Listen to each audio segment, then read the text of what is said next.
Iran യുദ്ധം ആരുടെ യുദ്ധക്കൊതിയായിരുന്നു എന്ന സംശയം നേരത്തെ മുതലുണ്ട്. നെതന്യാഹുവിന് വേണ്ടി മാത്രം ട്രംപും ട്രംപിന് വേണ്ടി മാത്രം നെതന്യാഹുവും ചെയ്തതായിരുന്നു ഇറാൻ യുദ്ധമെന്ന് തുടക്കം മുതൽ ആരോപണങ്ങൾ ശക്തമാണ്. അതിന് ബലം പകരുന്ന ഒരു വെളിപ്പെടുത്തലാണ് ഇപ്പോൾ വന്നിട്ടുള്ളത്. അമേരിക്കയുടെ 3 മുൻ പ്രസിഡന്റുമാർ നിരസിച്ച ഒരു പദ്ധതിയാണ് ട്രംപ് നെതന്യാഹുവിന് വേണ്ടി മാത്രമായി നടപ്പാക്കിയത് എന്നാണ് ഇപ്പോൾ പുറത്തുവരുന്ന വിവരം. സ്വന്തം സംഘാംഗങ്ങളെ പോലും വിശ്വാസത്തിലെടുക്കാതെ സ്വയം തീരുമാനിച്ച് നെതന്യാഹുവിനെ തൃപ്തിപ്പെടുത്താൻ മാത്രം യുദ്ധത്തിലേക്ക് ചാടി ഇറങ്ങിയതാണ് ഇപ്പോൾ ആപ്പിൽ വാല് കുടുങ്ങിയ കുരങ്ങനെ പോലെ ട്രംപ് പെട്ടിരിക്കുന്നത്. യുദ്ധം അവസാനിപ്പിക്കാനും തുടരാനും കഴിയാത്ത അവസ്ഥയിൽ ട്രംപിനെ ഇറാൻ കൊണ്ടെത്തിച്ചു. മുന്നറിയിപ്പുകൾ പലത് മാറ്റിപ്പറഞ്ഞ് ഒടുവിൽ താൽക്കാലിക വെടിനിർത്തൽ എന്നത് അനിശ്ചിതകാലത്തേക്കുള്ള വെടിനിർത്തലാക്കി മാറ്റിയത് അമ്പിനും വില്ലിനും അടുക്കാത്ത ഇറാന്റെ നിലപാടുകളെ തുടർന്ന് മാത്രമാണ്. ഇറാനെ ആക്രമിക്കുന്നത് അബദ്ധമാകുമെന്നും പരിഹാസ്യമാണ് എന്നും അനുകൂലികൾ പോലും മുന്നറിയിപ്പ് നൽകിയത് കേൾക്കാതെയാണ് ട്രംപ് ഓപ്പറേഷൻ എപ്പിക് ഫ്യൂരിയുമായി കടലിൽ ചാടിയിരിക്കുന്നത്. ആവേശത്തിന് ചാടി ഇപ്പോൾ തിരിച്ചു കയറാൻ പറ്റാത്ത ഒരു അവസ്ഥയിലായി. അമേരിക്കയുടെ മുൻ സ്റ്റേറ്റ് സെക്രട്ടറി ജോൺ കെറി നടത്തിയ ഒരു വെളിപ്പെടുത്തലാണ് ഇപ്പോൾ പശ്ചിമേഷ്യൻ യുദ്ധത്തിന്റെ ആഭ്യന്തര ഉള്ളുകളികൾ വെളിച്ചത്തു കൊണ്ടുവരുന്നത്.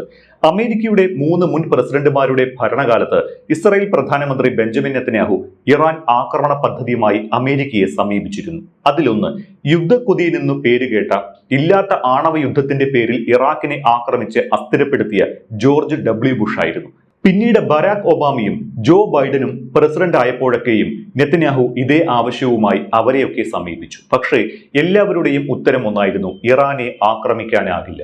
സമാധാനപരമായ എല്ലാ വഴികളും അവസാനിച്ചിട്ടില്ല എന്ന് ചൂണ്ടിക്കാട്ടിയാണ് ഇറാനെ ആക്രമിക്കാനുള്ള നെതന്യാഹുവിന്റെ പദ്ധതി ബുഷും ഒബാമയും ബൈഡനും തള്ളിയത്. പക്ഷേ ആരെന്തു പറഞ്ഞാലും വിശ്വസിക്കുന്ന ട്രംപ് പ്രസിഡന്റായി എത്തിയതോടെ നെതന്യാഹുവിന്റെ പദ്ധതി എളുപ്പമായി.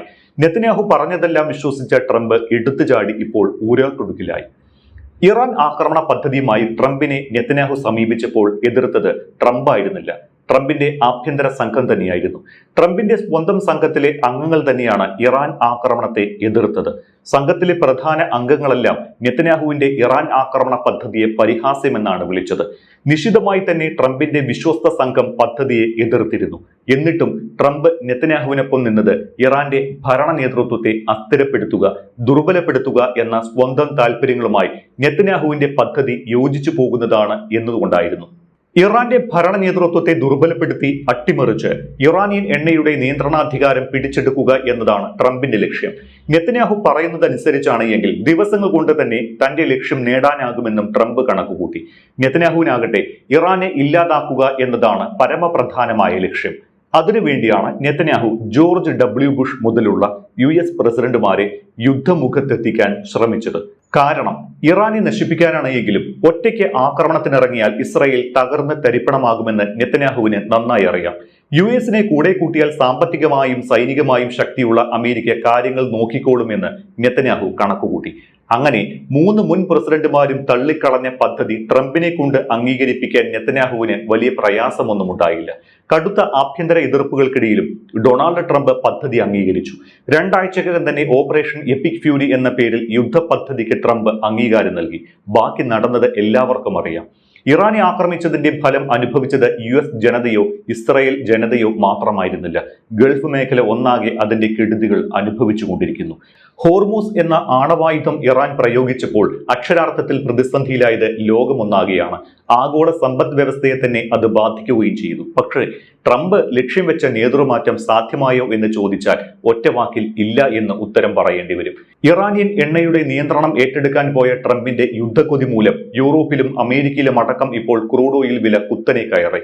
പല രാഷ്ട്രങ്ങളിലും എണ്ണ റേഷൻ പോലെയായിട്ടുണ്ട്. വളരെ ചുരുങ്ങിയ വാക്കുകളിൽ പറഞ്ഞാൽ ഇതാണ് എടുത്തുചാടി ട്രംപ് നടത്തിയ യുദ്ധത്തിന്റെ ബാക്കിപത്രം. 2000-ലധികം ഇറാനിയൻ ജനങ്ങളെ കൊന്നൊടുക്കുകയും ചെയ്തു. അതിനെല്ലാം ഉപരി F-15 പോലെ F-35 പോലുള്ള കരുത്തരായ യുദ്ധവിമാനങ്ങളും MQ-4C പോലുള്ള അത്യാധുനിക ഡ്രോണുകളും US സേനയ്ക്ക് നഷ്ടമായി. ഇപ്പോൾ യുദ്ധം അവസാനിപ്പിക്കാൻ മാർഗം തേടി നടക്കുകയാണ് ഡൊണാൾഡ് ട്രംപ്. പലകുറി മുന്നറിയിപ്പുകളും അന്ത്യശാസനങ്ങളും മാറ്റി മാറ്റി പറഞ്ഞ ട്രംപ് ഇപ്പോൾ രണ്ടാഴ്ചത്തെ താൽക്കാലിക വെടിനിർത്തൽ അനിശ്ചിതകാലത്തേക്ക് നീട്ടുന്ന തരത്തിലേക്ക് മാറിയിരിക്കുന്നു. താൽക്കാലിക വെടിനിർത്തൽ പ്രഖ്യാപിച്ചതിന് പിറ്റേ ദിവസം പാകിസ്ഥാന്റെ മധ്യസ്ഥതയിൽ ഇറാനും US സമാധാന ചർച്ചകൾ നടത്തിയെങ്കിലും പരാജയപ്പെട്ടു. ഇതിന് പിന്നാലെ നെതന്യാഹുവാണ് ചർച്ച അട്ടിമറിച്ചത് എന്നും ചർച്ചയിൽ പങ്കെടുത്ത US വൈസ് പ്രസിഡന്റ് JD വാൻസിന് വന്ന നെതന്യാഹുവിന്റെ ഫോൺ കോളാണ് ചർച്ച പരാജയപ്പെടുത്തിയത് എന്നും ഇറാൻ ആരോപിച്ചു. ഇപ്പോൾ അന്ന് വാൻസും നെതന്യാഹുവും തമ്മിൽ നടന്ന ഫോൺ സംഭാഷണം അത്യന്തം സംഘർഷഭരിതമായിരുന്നുവെന്നാണ് ആക്സിയസ് റിപ്പോർട്ട് ചെയ്യുന്നത്. ഇറാനിലെ ഭരണമാറ്റത്തെക്കുറിച്ചുള്ള നെതന്യാഹുവിന്റെ അതിവാദങ്ങളെ വാൻസ് രൂക്ഷമായി വിമർശിച്ചുവെന്നും യുദ്ധത്തിന് മുൻപ് ഈ ദൗത്യം വളരെ എളുപ്പമാണ് എന്ന് നെതന്യാഹു പ്രസിഡന്റിനെ തെറ്റിദ്ധരിപ്പിച്ചുവെന്നും വാൻസ് കുറ്റപ്പെടുത്തിയിട്ടുണ്ട്. ഇറാനെ ആക്രമിക്കാനുള്ള ട്രംപിന്റെ പദ്ധതിയെ തുടക്കത്തിൽ തന്നെ വാൻസ് എതിർത്തിരുന്നതായും പറയപ്പെടുന്നുണ്ട്. അതേസമയം ഇറാൻ സംഘർഷം അന്ത്യമില്ലാതെ തുടരുമ്പോൾ US പുറത്താക്കുന്ന സൈനിക ഉന്നതരുടെ പട്ടികയും നീളുകയാണ്. US നേവി സെക്രട്ടറി ജോൺ ഫെലാനെയാണ് ഏറ്റവും ഒടുവിൽ ആ സ്ഥാനത്ത് നിന്ന് നീക്കിയത്. US നാവികസേനയുടെ കരുത്ത് വർദ്ധിപ്പിക്കുന്നതിന്റെ ഭാഗമായുള്ള കപ്പൽ നിർമ്മാണ പരിഷ്കരണ നടപടികൾ നടപ്പാക്കുന്നതിൽ കാലതാമസം വരുത്തുന്നു എന്നതാണ് ജോണിനെ പുറത്താക്കാനുള്ള ഒരു കാരണമായി ചൂണ്ടിക്കാണിക്കുന്നത്.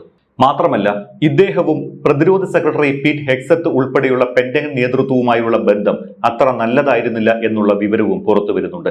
ഹോർമുസ് കടലിടുക്കിൽ US നാവിക ഉപരോധം തുടരുന്നതിനിടെയാണ് ജോണിനെ പുറത്താക്കിയത് എന്നതും ശ്രദ്ധേയമാണ്. കരസേന മേധാവി റാൻഡി ജോർജിനെ ഈ മാസം ആദ്യമാണ് പെന്റഗൺ മേധാവി പീറ്റ് ഹെക്സത്ത് പുറത്താക്കിയത്. വിശദീകരണം കൂടാതെയായിരുന്നു ഈ നടപടിയും. ജനറൽമാരായ ഡേവിഡ് ഹോട്ട്നെ, വില്യം ഗ്രീൻ തുടങ്ങിയവരെയും ഈ അടുത്ത കാലത്ത് പെന്റഗൺ പുറത്താക്കിയിരുന്നു. ട്രംപിന്റെ ഇറാൻ യുദ്ധഭ്രമത്തെ പലരും എതിർത്തപ്പോഴും അനുകൂലിച്ചത് പീറ്റ് ഹെക്സത്ത് മാത്രമായിരുന്നു. ഹെക്സത്തുമായുള്ള അഭിപ്രായ വ്യത്യാസത്തെ തുടർന്നാണ് ഈ പറഞ്ഞ സൈനിക ഉന്നതരെയെല്ലാം പുറത്താക്കിയത്. അതായത് യുദ്ധത്തെ എതിർത്തവരെ നിശബ്ദരാക്കുന്നു എന്നാണ് ഇതിൽ നിന്ന് മനസ്സിലാക്കേണ്ടത്.